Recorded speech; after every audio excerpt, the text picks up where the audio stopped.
Kasama sa sinira ng Bagyong Yolanda ang ilang business establishments sa Eastern Visayas.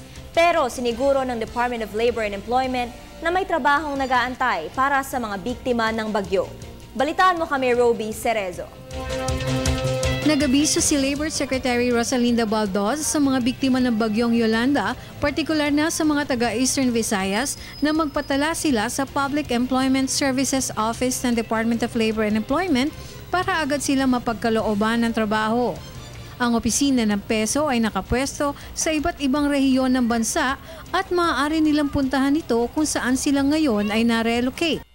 Bukod sa Public Employment Services Office ng DOLE, hinihikayat din ng kagawaran na puntahan at magparehistro sa online job search at job skill matching ng pamahalaan. Dito ay nakalista ang libo-libong mga bakanting posisyon na maaaring pasukan ng mga na-displaced na mga biktima ni Yolanda.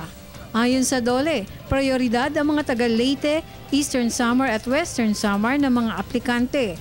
Ayon pa sa kagawaran, ang mga nakapagparehistro sa kanilang PESO satellite offices ay magkakaroon rin ng pagkakataon na ma-match ang job skill sa mga gagawing job fairs ng DOLE sa iba't ibang rehiyon ng bansa.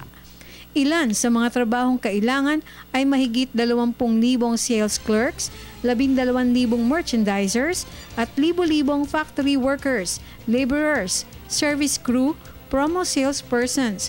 Nakabukas din para sa mga aplikante ang libo-libong trabaho para sa cashier, call center agents, waiter, cooks, street sweepers, babysitter, machine operators, janitors at marami pang iba. Mayroon ding mga trabahong ino-offer na uubra rin sa mga skilled workers at ito ay makikita rin sa online site ng PhilJobNet. Hangad ng DOLE na maibalik kaagad ang kumpiyansa at lakas ng loob ng mga biktima pagkatapos ng nangyaring unos sa kanilang buhay.